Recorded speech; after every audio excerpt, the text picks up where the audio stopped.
Tout est bien qui finit bien. D'un JS à Makori coloré, plein d'effervescence et vibrant au rythme de la fin des 8e Jeux de la francophonie.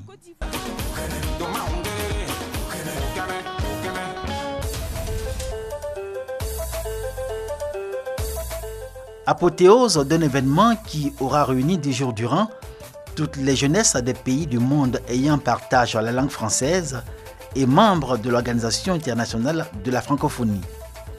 Quand l'hymne national de Côte d'Ivoire, pays organisateur des 8e Jeux de la francophonie, retentit pour s'achever allègrement, celui du Canada est aussitôt entonné sur le temps consacré à la communion et au partage. Cette exécution des hymnes de la Côte d'Ivoire et du Canada laisse entrevoir le passage de flambeau entre les deux pays.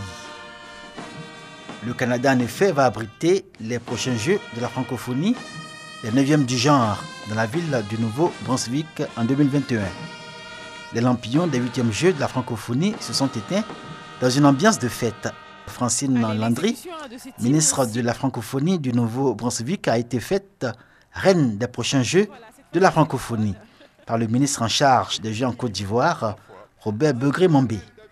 Elle a également reçu le drapeau officiel des Jeux qui consacre l'acceptation du Canada Nouveau-Brunswick à accueillir dans 4 ans toute la grande famille francophone du monde.